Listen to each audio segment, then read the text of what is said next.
Assalamualaikum warahmatullahi wabarakatuh. Bismillahirrahmanirrahim.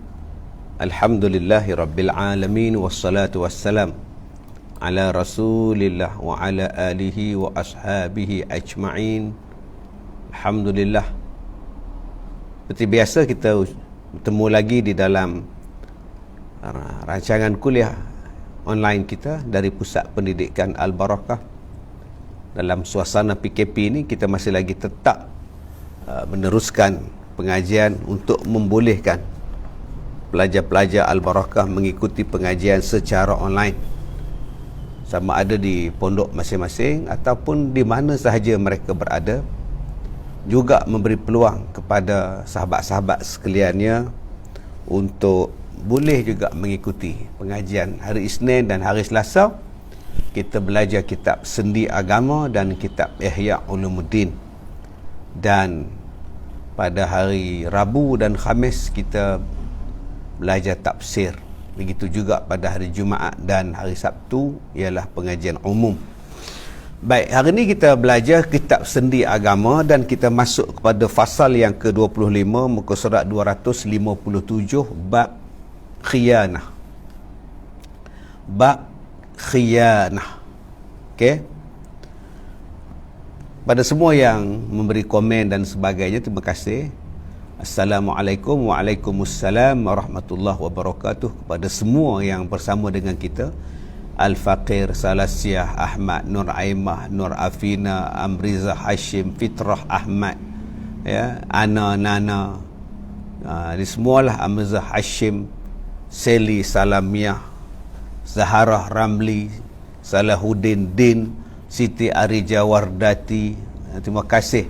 Jadi kalau saya tak baca komen tuan-tuan, harap maaf lah, ya. Kadang-kadang tak sempat nak baca, terlalu laju sangat naik ke atas sampai tak sempat nak baca. Janganlah marah pada saya pula, ya.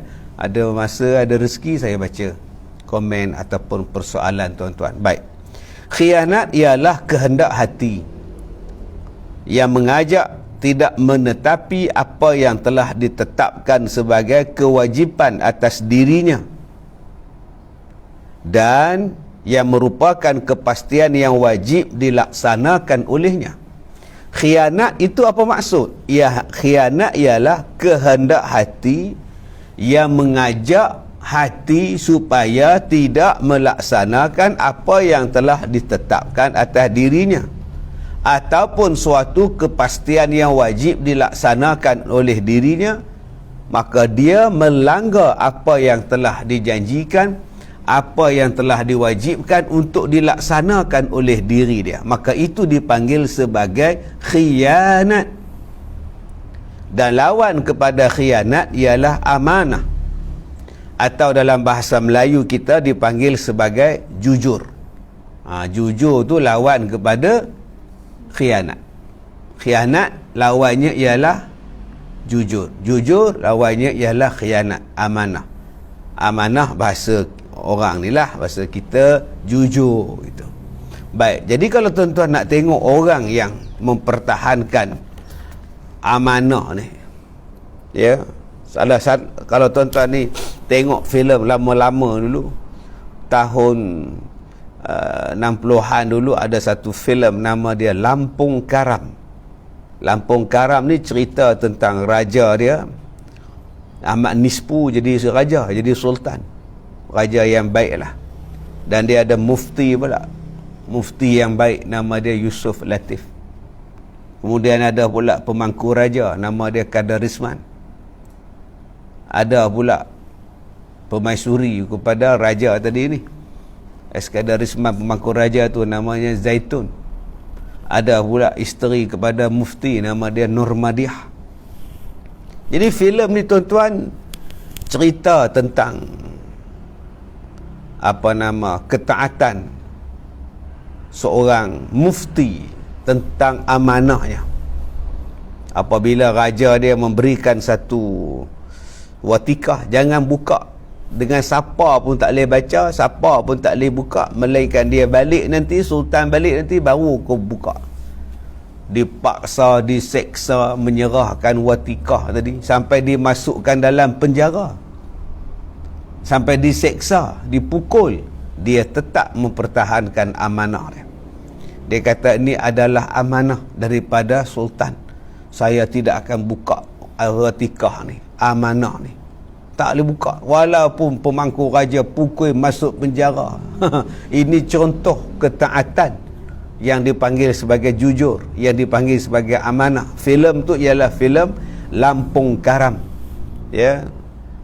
Cerita tentang Lampung Karam, bagaimana sebuah negeri yang binasa dalam letupan gunung berapi Krakatau pada 1883. Dulu punya ni, di antara letupan gunung berapi yang paling kuat dalam dunia, sejarah dunia, ya, gunung berapi Krakatau. Yang meletup selepas itu ialah gunung berapi anak Krakatau. Jadi di antara kisah di sebalik ada cerita lah, dan buatlah cerita Lampung Karam dan sebagainya. Baik tuan-tuan yang saya hormati, itu cerita tentang Lampung Karam filem. Ya, saya cerita sajalah, nak tunjukkan macam mana yang kata amanah tu tuan-tuan, nak tunjuk yang kata macam mana yang disebut sebagai amanah tu. Baik, khianat adalah termasuk penyakit hati yang amat buruk, bahkan merupakan salah satu daripada sifat munafik, sebagai yang disabdakan oleh Nabi SAW, ayatul munafiq salasah, ayatul munafiq salasun, idza hadatha kadzaba, wa idza wa'ada akhlafa, wa idza tumina khana. Nabi SAW menyebut tanda-tanda orang yang munafik itu ada 3. Apabila bercakap, dia pembohong. Apabila berjanji, dia khianat. Dan apabila dipercaya, apabila dia berjanji, dia menyalahi janjinya. Dan apabila diberikan amanah kepercayaan, dia khianat kepada amanah yang telah diberi kepadanya. Baik, tuan-tuan yang saya hormati, Muhammad Jailani dah sarapan semua, saya belum lagi. Belum lagi, ubat apa pun belum makan lagi. Lepas ni baru fikir tentang sarapan, tak tahu nak makan apa ni tuan-tuan. Nantilah goreng pisang ke, okey, hubung lekor kalau ada kan. Siti Arija Wardati, Allahu Akbar, kita orang Islam wajib menjaga amanah. Hasnah Hasan, terbaik ustaz untuk semua yang mendengar kuliah pada pagi ini. Alhamdulillah. Baik, jadi sifat munafik ini ada 3. Yang ni yang paling selalu kita dengar. Bila bercakap bohong, bila janji tak pernah tunai, bila diberikan amanah khianat. Ni dia munafik. Munafik ni tuan-tuan, di hari kiamat ni duduk bawah sekali dalam neraka ni. Fiddarki asfali minan nar, bawah sekali tu. Dalam neraka tu, tapak bawah neraka tu. Tah bila nak keluar dari neraka tak tahu, kalau dah duduk di bawah sekali. Bila nak keluar? Macam kita lah, ada kapet. Rumah kita ada kapet. Bawah pada kapet tu tiles. Bawah pada tiles tu simen. Bawah pada simen tu batu. Bawah agak-agak batu tu bila nak timbul? Tak tahu, tak timbul dah. Begitu gamaknya dengan orang munafik bila masuk dalam neraka. Tak keluar-keluar dah pada neraka tu. Tuan-tuan yang saya hormati, Nabi sebut ada 3 tanda orang munafik. Jangan tengok pada orang lain, tengok pada kita. Tengok pada orang lain semua tak kena, kan? Tengok pada kita semua kena. Tengok pada kita. Pertama, bila cakap bohong. Macam saya ni sebagai penceramah, nak bagi sedap ceramah, buat cerita, reka cerita, bohong cerita. Walaupun tujuan dia konon-kononnya baik, tapi hang bohong. Bohong tak diterima. Bohong ni dibolehkan di dalam mendamaikan 2 yang bergaduh. Bohong ni boleh diamalkan ialah untuk menyelamatkan nyawa. Seperti dalam berperang, bolehlah bohong dalam perang nak selamat nyawa. Kemudian bohong supaya rumah tangga tu bahagia. Okey, lain tak boleh. Dosa menipu ni termasuk dalam munafik. Kalau dah jadi munafik, dosa kecil ke dosa besar tuan? Saya ulang balik, kalaulah menipu berbohong ni dikira sebagai dosa munafik, orang munafik, agak-agak dosa kecil ke dosa besar? Jangan duk kata bohong ni dosa kecil. Setengah orang dia kata tak apa, ni dosa kecil saja. Dosa kecil, kalau dosa kecil tak jadi munafik lah. Dia jadi munafik tu maknanya besar tu. No? Alik Syukri, cuba bagi rendah sikit Alik Syukri. Kan? Jadi jangan bohong. Kalau kahwin, katakan dah kahwin. Jangan duk mengaku bujang pula. Ni pasal nak ngorak anak dara, mengaku bujang. Nak bini duk kepung anak sana sini. Isteri di rumah duk kepung anak dengan dukung. Okey, menyusu anak, basuh kain, masak, hantar anak pergi sekolah. Yang suami pula duk kata bujang, pergi duk ngorak anak dara, bohong. Tak dosa besar. Niaga bohong. Bohong lah tu.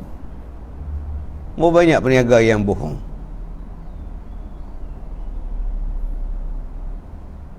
Jual jagung, buh dalam plastik kuning. Orang pakat beli, ingatkan kuning betul jagung? Rupa putih pucat. Jangan duk bohong. Lauk 3 hari lepas, kata lauk hari ni. Orang pakat beli, makan-makan cirit semua. Tu bohong. Belum lagi kita ni bohong dalam banyak benda. Ya, bohong dalam banyak perkara. Bohong dalam laporan, bohong dalam tuntutan. Munafik. Bohong ni nama dia munafik. Yang orang kampung pakai duk percaya lah, padahal tak ada apa pun. Baik, tuan-tuan yang saya hormati, yang kedua, tanda-tanda munafik, bila berjanji tak ditepati. Manis kata di bibir saja, tapi hati lain bicara. Itulah adat memuja. Nampak tuan-tuan? Bila nak berjanji dalam manifesto, cuba angkat sikit Ustaz Alik Syukri. Dalam manifesto ni janji macam-macam. Bulan dan bintang, bukan kata bintang, planet Marikh, planet Zuhal, segala planet bintang dia janji dengan orang. Tapi bila dah dapat, dia kata manifesto bukan janji. Atas sikit lagi Ustaz Alif, dia kata bukan janji, tak wajib tunai pun. Dah kamu janji wajib tunai lah.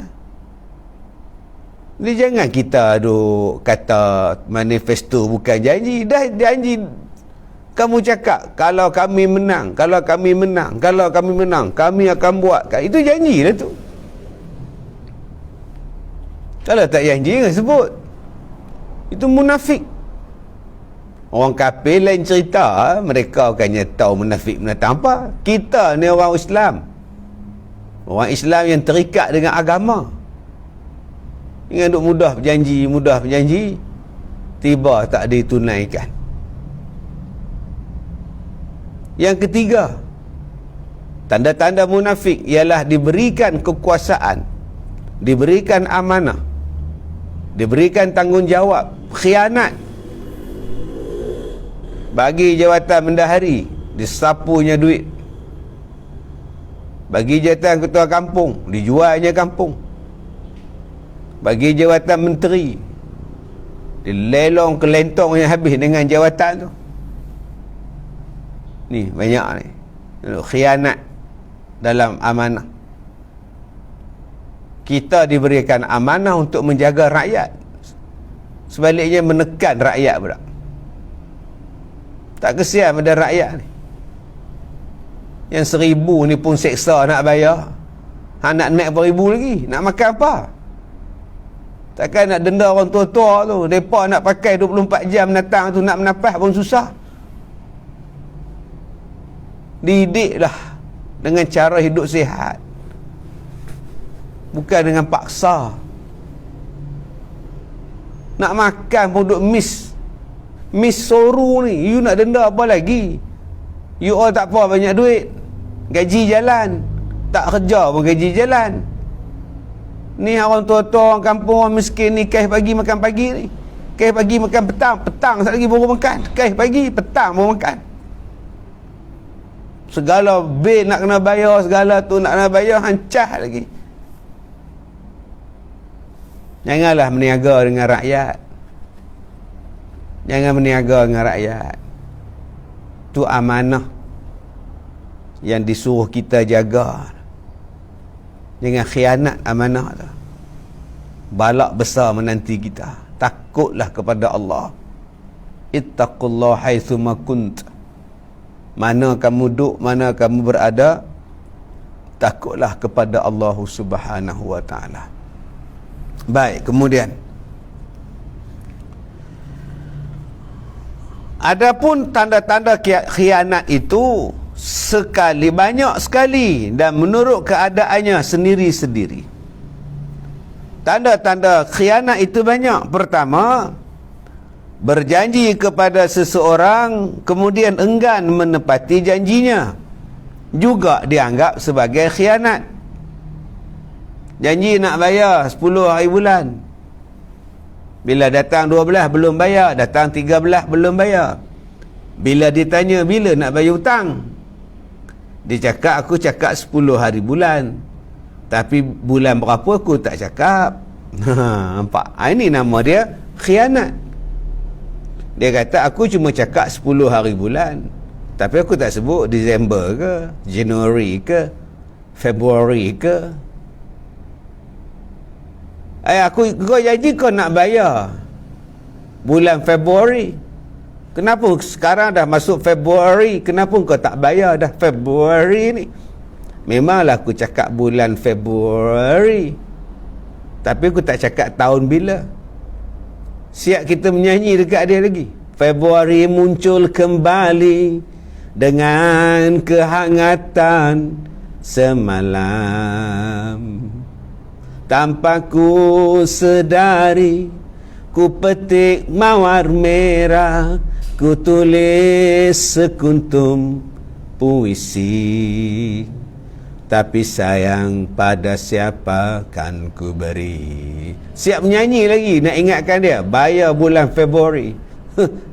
Dia kata memang aku janji nak bayar bulan Februari, tapi aku tak sebut tahun 2021, mungkin 2023, mungkin 2028. Munafik. Okey. Janji tersebut baik pun ketika hendak mengembalikan hutang, atau sudah tiba saatnya, ataupun memberitahu hendak berziarah di rumahnya, kemudian tak dilaksana padahal tak ada uzur pun, maka dia dipanggil sebagai munafik. Ada yang sebut tu, Ustaz Kazim sebut Februari, bergulung-gulung lidahnya. Biasa kan, baru sedap sikit. January, February, kan. Dia kata termasuklah berbohong. Janji nak datang, maka tuan rumah tu sedialah bihun goreng, bihun sup, bihun kungfu. Berkungfu di belakang tu, nak masak bihun kungfu. Tak datang. Janji jam 5 tak sampai, 6 tak sampai, 7 tak sampai. Bila telefon, bila kau nak sampai? Oh tak jadi lah, ada hal. Padahal tak ada hal pun, saja dia tak nak datang. Munafik. Sopalah kita ni duk terima tempahan kain, tempahan baju, tempahan barang daripada orang lain. Bila nak siap? Bila nak siap? Dia kata minggu depan siap. Datang minggu depan tak siap lagi. Datang minggu depan tak siap-siap lagi. Munafik. Tu munafik ni. Kalau nak berniaga, buat cara berniaga betul-betul.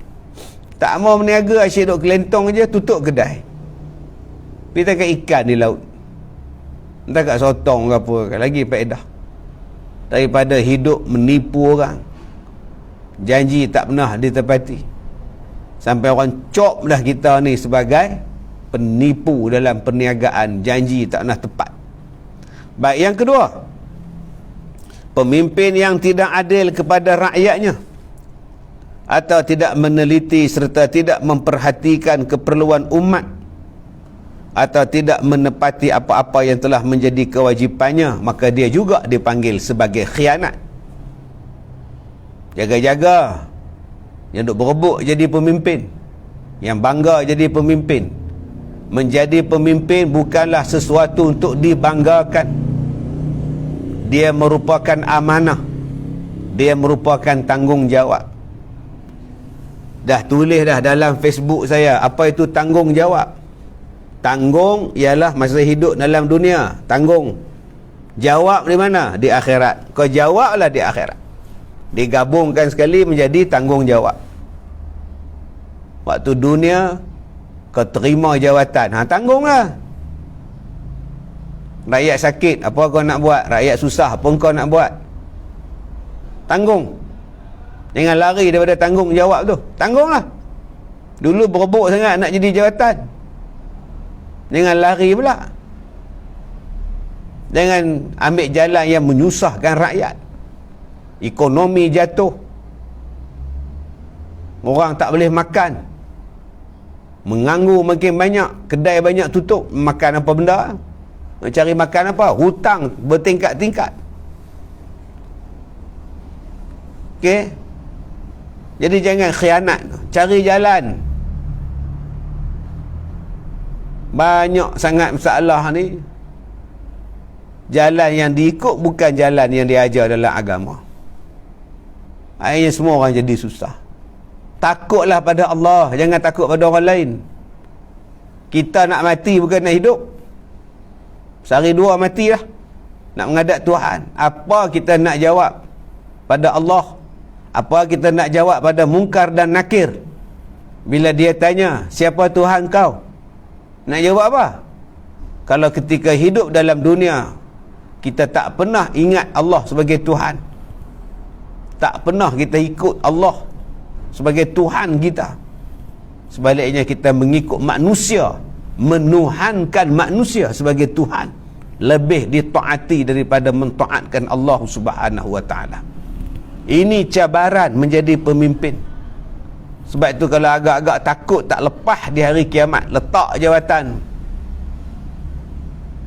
Jurulatih bola sepak pun kalau gagal menang, letak jawatan, tak pun dipecat. Kalah dua perlawanan, buang terus. Ini dah setahun lebih dah kalah ni, tak menang-menang lagi. Tak nak bagi orang lain pula menerajui, menyelesaikan masalah ni. Asyik tak menang, kita belum menang, kita belum menang. Bila nak menang? Bagi orang lain pula yang boleh menyelesaikan masalah ni. Kalau hak lain tu semua ditukar, kalau asyik duk kalah aja tukar. Daripada jurulatih, pemain bola sepak, semua tukar. Asyik tak boleh buat kerja, tukar. Makin mengarut, tukar. Yang ni tuan-tuan, kadang-kadang kita ni aduh, pening kepala kita. Baik, yang ketiga, saudagar yang menjual barangnya dengan cara penipuan atau memalsukan apa-apa yang diperdagangkan olehnya, itu juga dianggap sebagai khianat. Ni orang yang bohong dalam bisnes, bohong dalam perniagaan. Kata daging lembu, rupa daging kangaroo. Patut lepas makan tu duduk melompat lagi bini. Apa kita ni melompat ni abang? Makan daging kangaroo. Daging yang haram kau cok bubuh halal. Penipu punya peniaga ni. Kita pun nak tahu juga syarikat mana, syarikat mana. Tapi sayang tuan-tuan, jenama apa pun kita tak tahu kan. Kita beli kat market pula, bagi tahulah jenama apa. Ini kalau asal benda haram je tak nak bagi tahu. Senyap daripada bola daging haram, bola ikan haram, bagi tahu nama, jenama tu. Kami tak nak makan. Ini tak tahulah tuan-tuan. Kita duk simpan. Ni orang duk makan. Orang Islam duk makan benda haram. Tak tahu benda dia. Orang kata tak boleh buka aib orang, dia kata. Tak boleh buka aib pasal apa ni yang kami duk menterkedarah benda haram ni. Dengan sebab makan benda haram tak kami masuk neraka pula. Biskut apa yang ada lemak babi tu habang lah. Kami nak cari hak halal. Memang kami cari halal pun ada logo, tapi rupanya ada lemak juga. Lemak hak lain tak apa, ni lemak babi ni. Jadi minta tuan-tuan, ya, peniaga-peniaga ni kena jujur. Jangan jadi khianat. Sian dekat orang yang susah, yang miskin, cari duit siang malam, cari duit, tiba-tiba terbeli benda tipu. Tu belum masuk lagi yang duk scam. Yang duk scam, jadi scammer, pergi bubuh gambar Ustaz Kazim pula, laporan saham, pakat masuklah Kak Timah, Kak Engku masuk, Kak Timah masuk, Kak Ad masuk, Kak Gayah masuk. Dah bubuh gambar Ustaz Kazim. Takkan untuk lebay nak menipu. Ni cerita dialog Doremi ni. Takkan untuk lebay nak nipu. Tu bukan saya. Saya tak tahu apa. Orang guna gambar saya. Sebab tu tersedut percaya Mak Ngah oi. Ni simpan tabung haji. Ni simpan duit hak lepas tempat selamat, labur tempat selamat. Dia bubuh gambar macam-macam. Buh gambar saya, buh gambar Ustaz Haslin. Hai, gambar siap pegang tangan macam ni lagi, duk gaya tangan lagu ni punya tangan. Amboi. Percayalah gaya, gaya. Percaya Ustaz Kazim tak langgar melabur lah. Pelaburan patuh syariah. Patuh syariah kalau tak dia. Menipu tu patuh syariah apa? Haram pada syariah. Hai, tahu tuan-tuan ni. Kita jaga elok-elok, orang menipu banyak. Tu belum masuk bisnes online lagi, hak tipu. Iklan dalam Facebook macam-macam bagus dia. Bila sampai lah, okey, lain yang di order, lain pula yang disampai. Baik tuan-tuan yang saya hormati, yang keseterusnya, kaum buruh atau majikan yang hanya suka meminta supaya dipenuhi haknya, padahal kewajipannya sendiri dilalaikan dan tidak diendahkan sebagaimana semestinya, maka itu juga dipanggil sebagai khianat. Kita ni makan gaji, tak kiralah makan gaji dengan kerajaan ke, dengan bos swasta ke. Kerja daripada pukul 8 habis pukul 5, pukul 9 habis pukul 5. Tu waktu kita kerja. Time tu kita dibayar gaji. 8 sampai 5 tu kita dibayar gaji. Sebab tu pasal apa buat bisnes sendiri? Kenapa ada private business pula di situ? Jaga-jaga tuan-tuan. Kita duk berniaga online, tapi duk guna laptop pejabat, guna mesin photostat pejabat, guna telefon office, tapi income masuk dalam poket sendiri. Macam khianat tu. Kadang-kadang kita ni waktu rehat pergi makan, masa dia bagi makan setengah jam, kita ambil sejam setengah, tapi gaji nak penuh. Kerja tak penuh, gaji nak penuh. Tu amanah ke? Integriti ke kita ni? Amanah kita. Kita ni dah angkat sumpah, simpan rahsia, ketaatan kepada tempat kita kerja. Kita pula pergi bongkar pula di dalam Facebook. Gaji ambil daripada majikan, tapi tikam pula majikan daripada belakang. Jadi jangan asyik duk nak minta naik gaji, minta OT tak habis-habis. Tapi kita sendiri pun cilok banyak, penipu banyak.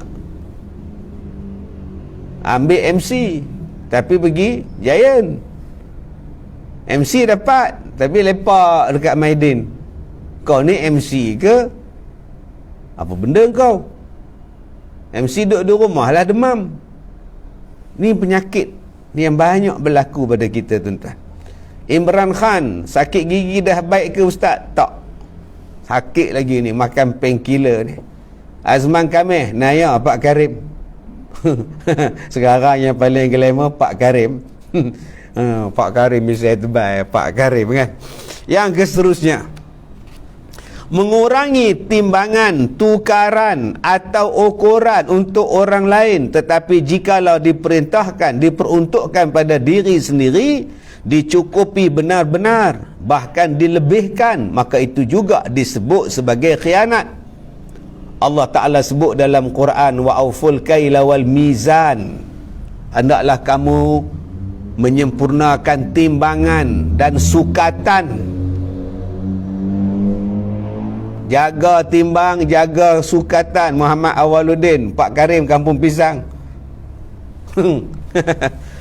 Siti Badaria, Pak Syed MC tu pernah jadi kat kawan.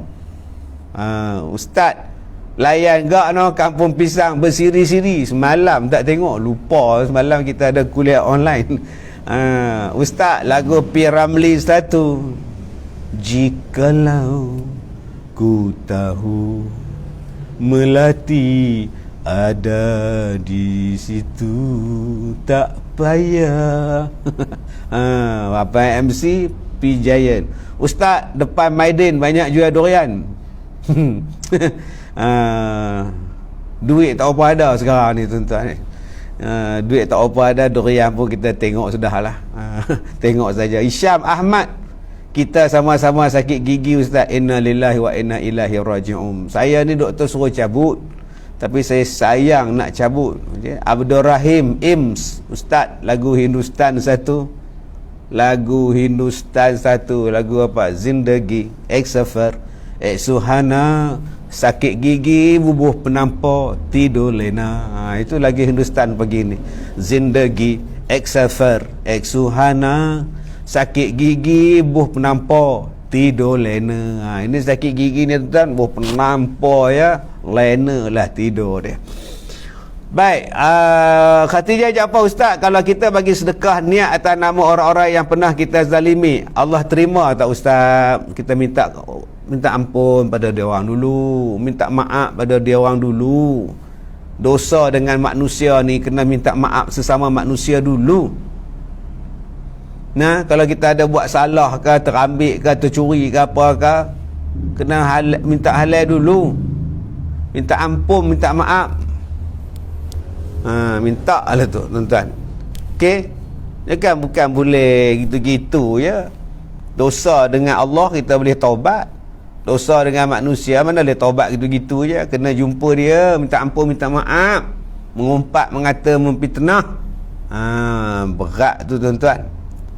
Sakit gigi boleh nyanyi karaoke ya. Ustaz lagu Datuk Awi, ustaz, oh Muhammad Jailani, sejanti itu yang kau ucapkan bila janjiku genggam bawah pohon kemboja yang sekecil itu menanti.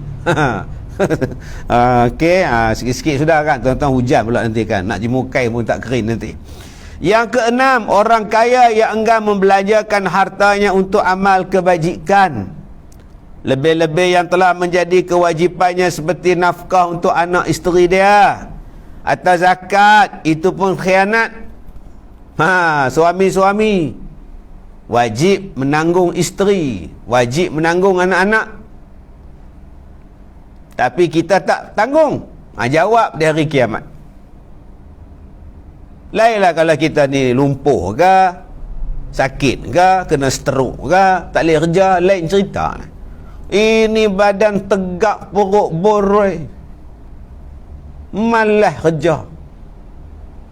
Naik motor, raga motor tu perut dan raga tu. Makan tidur ya, isteri pula yang bekerja siang malam. Itu telah melanggar amanah yang telah ditetapkan sebagai seorang suami kepada isteri, seorang bapa kepada anak-anak dia. Dia jangan main-main abang-abang oi. Okey, isteri duduk bising dengan abang. Berat dah habis. Kita tak boleh cakap puasa lah, dah lama benar makannya pun. Puasa apa? Budak tu umur setahun nak puasa apa? Dia umur 2 tahun, dia perlukan bubur, dia perlukan nasi untuk hidup, dia perlukan susu. Engkau kikih je lah. Mana-mana kuali belakang tu boleh buat kopi, janji hitam sudah. Astaghfirullahalazim. Ada lagi rupanya nujum 4 belalang zaman sekarang ni tuan-tuan. Baik, Ramiza Ismail, Ustaz, semua pandai nyanyi lagu. Pagi-pagi ni Ustaz buat lawak lah pula.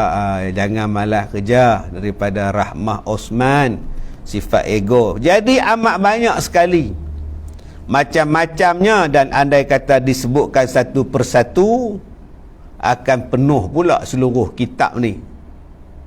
Maka daripada itu ingat-ingatlah hadis yang tercantum di bawah. Likulli ghadirin liwa'un yaumal qiyamah yuqalu hadhihi ghazratu fulanin. Setiap orang yang berkhianat mempunyai selembar bendera di hari kiamat. Diucapkan di situ, itulah pengkhianatan si fulan. Nabi bersabda, man ghasyana falaysa minna. Siapa yang khianat, dia bukanlah termasuk golongan kami. Di hari kiamat, orang yang khianat ni dipasang bendera dekat punggung dia. Mana dia berjalan, dia duduk bendera tinggi, itu dia tanda orang khianat. Daripada jauh nampak dah. Dia nak buang pun tak boleh, duduk melekat di punggung dia. Jadi tuan-tuan, jaga-jaga, jangan khianat, jangan pecah amanah, jangan buat main-main dengan amanah yang dapat kepada kita. Baik, kita baca sikit soalan ni. Roshidah, Syidah, Ustaz boleh tak bayar pediah? Macam mana pediah pada hilang tuan-tuan, laju kan? Laju tuan-tuan, saya tak sempat nak baca. Okey, tak sempat nak baca komen-komen tuan-tuan ni. Banyak tuan-tuan masuk bom-bom-bom-bom, bunyi pula bom-bom-bom-bom. Jadi janganlah marah tuan-tuan, nak baca. Ustaz serba boleh, apa lagu okey? Lagu Cina boleh ke? Orang Melaka nak dengar. Lagu Cina, lagu apa Lai katong. Lai katong tuan-tuan. Junaidah Daud, jangan abang-abang komen jangan, nampak marah dia tuan-tuan tu. Satu lagu dandut Ustaz, astaghfirullahalazim, dandut. Tak payah dandut, tak payah lagu. Aja Fatimah Abu Hasan, lagu dandut satu kan. Lagu dandut ni teringat Roma Irama lah. Di tepi pantai cinta bersemi, ombak putih menarik menjadi saksi. Oh, di tepi pantai. Itu Roma Irama dengan Lata Mangkeshkar. Jaga-jaga kaum bapa. Fitrah Ahmad tak tunaikan nafkah, jawab depan Allah. Khalijah Jaafar, alhamdulillah. Azura Misbir, terima kasih Azura Misbir, buatlah kerja pun, janji halal. Ausrana Amira, Assalamualaikum Ustaz. Waalaikumsalam. Rashidah, boleh tak bayar pediah puasa pada anak yang susah? Dia kan tanggungan kita. Dia kan tanggungan kita, anak kita. Nak bayar pediah apa kat dia? Dia anak kita. Baik, Ustaz, kalau seorang suami OKU, macam mana tanggungjawab suami? Nak buat macam mana dah dia sakit? Mungkin dia dulu sihat, aksiden terus jadi OKU, lumpuh. Maka isteri dia lah tolong pula, saudara mara dia lah bantu dia. Tapi kalau isteri pun dah tak mampu lah, kalau tak mampu minta cerai je lah. Buat macam mana? Dia kata saya pun tak larat nak tanggung dia lagi, nak basuh berak dia apa semua, saya surrender. Buat macam mana tuan-tuan? Nah, ada juga isteri macam itu, dia tak mau dah, kata tak larat nak belah dah. Okey, jadi kalau dia dah tak mampu nak mencari nafkah, takkan nak tanggung atas dia lagi. Dia dah lumpuh. Dulu dia panjat pokok kelapa, tebang pokok kelapa di atas tu. Tebang di atas, pokok kelapa tu goyang, jatuh bawah, lumpuh. Takkan kita nak suruh dia tebang lagi, dia pun lumpuh, patah tulang belakang, tak boleh buat apa dah. Muhammad Fauzan, sunnah, mana Fauzan tu, hilang lah Fauzan. Ya, baru sampai sunnah aja habis dah. Okey, ustaz ceramah padu, nyanyi pandai, mengaji mesti lagi sedam. Sekarang itu saya dah mengaji dah lah, mesti tak ikut kuliah saya ni, Ju Zahira ni. Baik, kemudian Muhammad Jailani baru makan, silakan makan, saya tak makan lagi, nak cari apa ni, capati ke apa ke. Baik, ustaz, kalau sakit ambil ubi larut, asah buh, alhamdulillah izin baik. Ubi larut tu apa? Kak Jat Harun. Lagu Cina ustaz belum hafal. Tolong balik Kak Jat tadi ni. Ubi larut tu macam mana untuk ubat sakit gigi, bagi tahu saya. Baik, kita masuk sikit bab kunut. Pada pagi ni kita buka kitab Ihya Ulumuddin, bab kunut. Kunut, banyak orang tanya tentang persoalan kunut. Pada kunut subuh, imam hendaknya tidak mengkhususkan bacaan untuk doa dia sahaja. Kamu tu imam, bila baca doa kunut, baca untuk ramai-ramai lah, janganlah baca untuk kita seorang saja. Allahumma hdina, bukan Allahumma hdini. Allahumma hdina fi man hadait, bukan Allahumma hdini, dini untuk aku seorang. Kalau kita ramai-ramai ni, Allahumma hdina lah. Okey, hendaklah dia meminta, ya Allah tunjukkanlah kami, bukannya ya Allah tunjukkanlah aku. Allahumma hdina, bukan Allahumma hdini. Imam hendaknya membaca kunut dengan suara yang kuat dan makmum mengaminkannya. Allahumma hdina fi man hadait, makmum amin. Kadang masalah kita ni, makmum malas sebut amin. Doa lepas sembahyang pun slow amin, waladhdallin pun slow amin. Sebutlah amin, amin, amin, amin, amin, biar malaikat turut mengaminkan kita. Sedap lagu Roma Irama dengan Lata Mengkeshka tu Ustaz, Nia Sari. Tu lagu Roma berduet dengan Lata Mengkeshka. Lata Mengkeshka dia menyanyi dalam bahasa Indonesia. Walaupun dia orang Hindustan, tapi dalam banyak album tu dia, lagu tu dia menyanyi dalam bahasa Indonesia. Oh, bagus juga dia cakap Melayu boleh. Baik.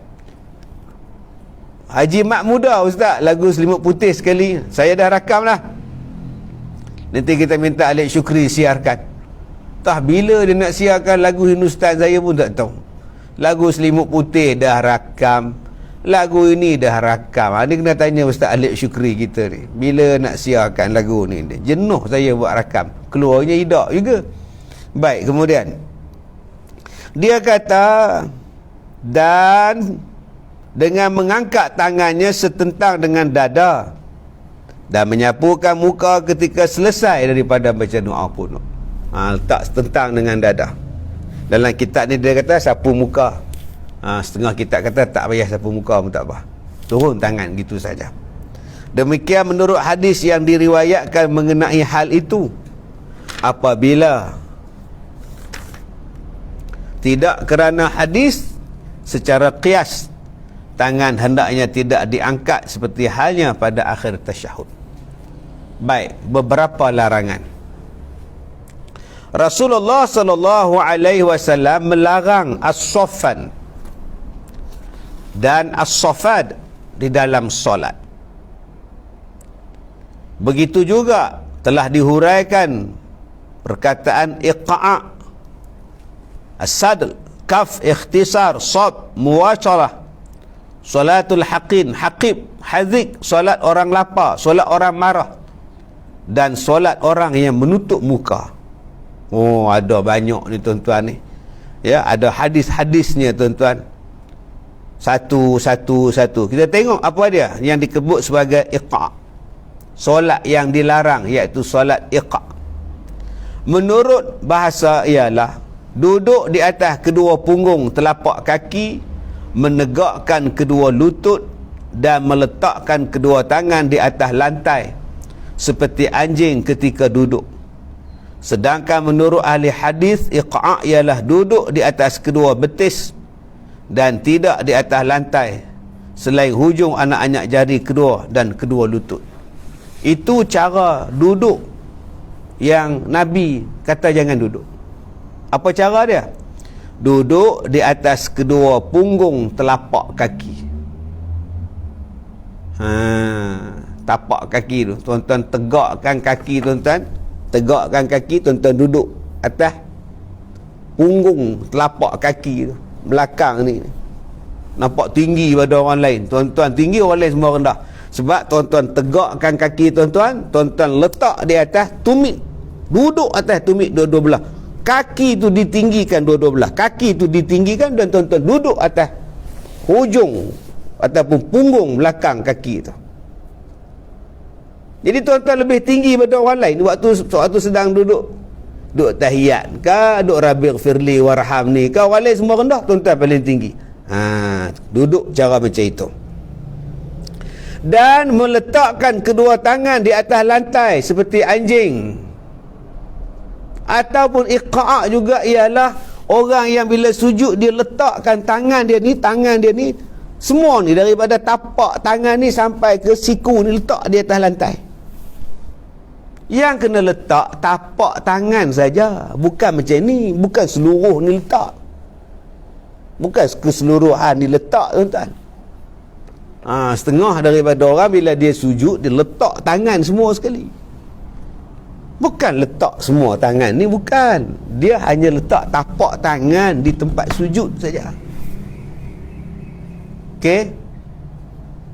Kemudian yang kedua ialah sadl. Menurut mazhab ahli hadis ialah berselimut dengan kain dan memasukkan kedua tangan dari dalam, lalu rukuk dan sujud dalam keadaan yang demikian. Sujud macam ni adalah sujud cara orang Yahudi ketika orang Yahudi sembahyang. Cuaca sejuk, dia ambil kain pelekat, dia gulung, dia masuk dalam kain pelekat, dia tutup, dia selimut dengan kain pelekat. Allahu Akbar. Dengan kain pelekat bergerak sekali. Kain pelekat tu tutup, dia sujud rukuk sekali. Saat lagi sujud dengan kain-kain sekali. Itulah kain nak selimutkan dia, itulah kain yang dia nak sembahyang. Dia masukkan sekali satu gulung tu, dia sembahyang. Kata Rasulullah, perbuatan macam tu adalah perbuatan Yahudi ketika mereka sembahyang.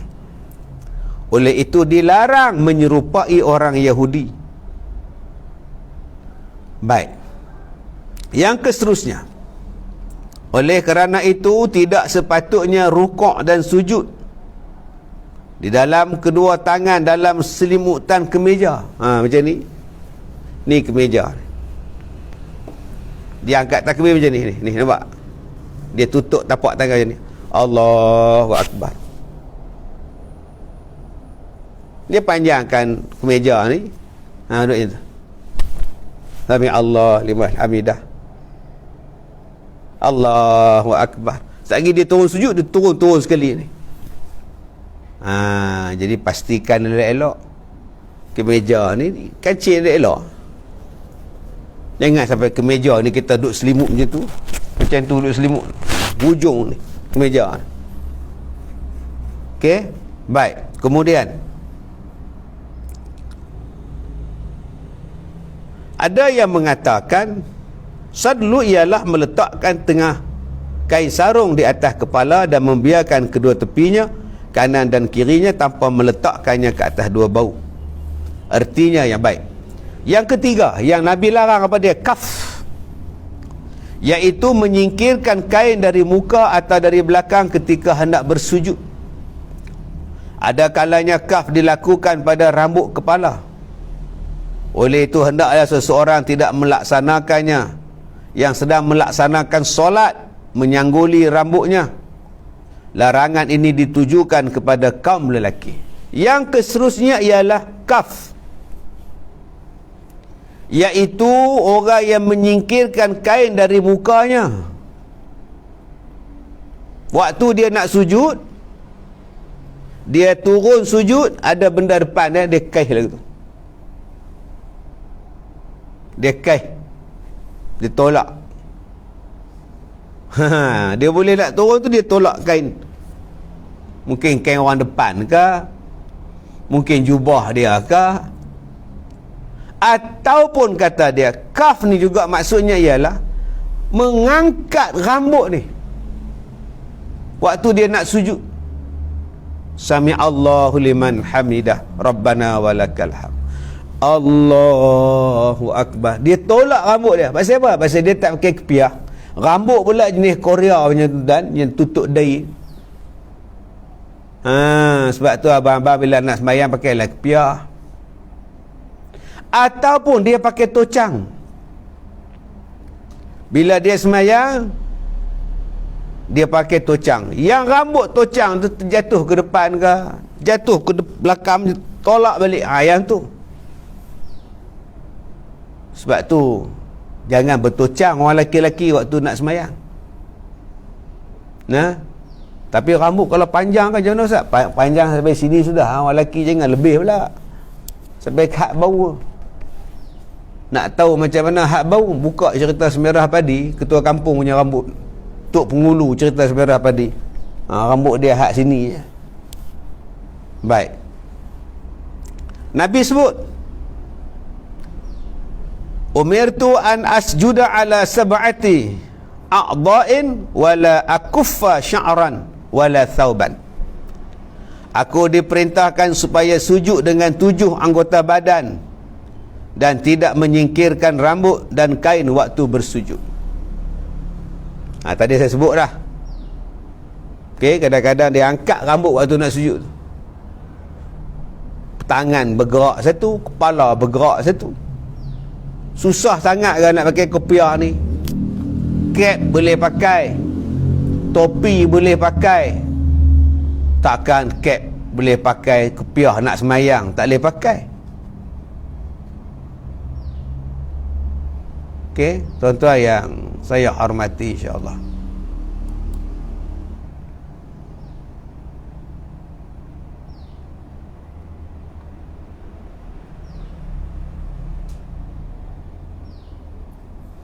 Baik, kemudian Ahmad bin Hanbal memandang makruh melaksanakan solat dengan berkain sarung di atas baju kurung panjang. Menurut hal ini termasuk sebahagian daripada kaf. Jadi kalau kita pakai jubah, jubah pakai, kan? Kita ambil kain pelikat pula, kain sarung kita pakai di luar pula. Sepatutnya kain pelikat tu pakai di dalam, jubah tu tutup kain pelikat macam kita duk pakai sekarang. Itu cara yang betul. Bukan jubah tu kita pakai, kemudian ambil kain pelikat, kain sarung, kita ikat daripada luar, tak nampak jubah, akhirnya nampak bentuk punggung kita. Sebab tu kalau pakai kain pelikat, pastikan baju Melayu kita, baju t-shirt kita, baju kemeja kita diluarkan daripada kain pelikat tu. Setengah orang dia semayang, dia pakai baju Melayu, atau dia pakai t-shirt, atau dia pakai baju kemeja, dia kerja. Bila dia semayang, dia sarung kain pelikat tu, baju kemeja dia duduk dalam kain pelikat. Dia sarung sekali, dia ikat senang. Tak. Pakai kain pelekat macam biasa. Kemeja di luar. Supaya kemeja tadi menutupi bahagian punggung kita. Itulah yang terbaik. Okey? Itulah yang terbaik. Baik, kemudian yang Nabi larang lagi waktu sembahyang, ikhtisar, meletakkan kedua tangan pada pinggang, macam duk cekok pinggang. Sembahyang sambil duk cekok pinggang macam ni. Sebab tu sembahyang macam ni, jari kita ni macam ni, tak kat pinggang ni, macam ni, tak kat pinggang. Jangan lagi tuan-tuan sembahyang tak macam ni pula tengah sembahyang. Abang macam tu Ustaz Kazim aja. Tak, saya kata tak di pinggang macam ni. Nak tunjuk bukan tak macam ni, sembahyang macam ni tak mau tuan. Okey. Baik, salb, meletakkan kedua tangan pada pinggang dan merenggangkan kedua lengan waktu berdiri. Begini. Ni nampak ni bila sembahyang tak macam ni. Jangan nak bagi renggang ni. Apa elok-elok tak boleh. Macam ni tak boleh. Pasal apa tak macam ni? Buka lagu ni tak mau. Ya, Nabi tak bagi lagu tu. Baik, kemudian al-muwassalah ada 5. Yang ni kita akan baca lagi. Okey, kita baca lagi tentang yang Nabi melarang kita lakukan di dalam waktu solat. InsyaAllah mudah-mudahan kita dapat manfaat daripada pelajaran kita pada pagi ini. Kita jumpa lagi insya-Allah malam nanti. Wabillahi taufik wal hidayah. Assalamualaikum warahmatullahi wabarakatuh.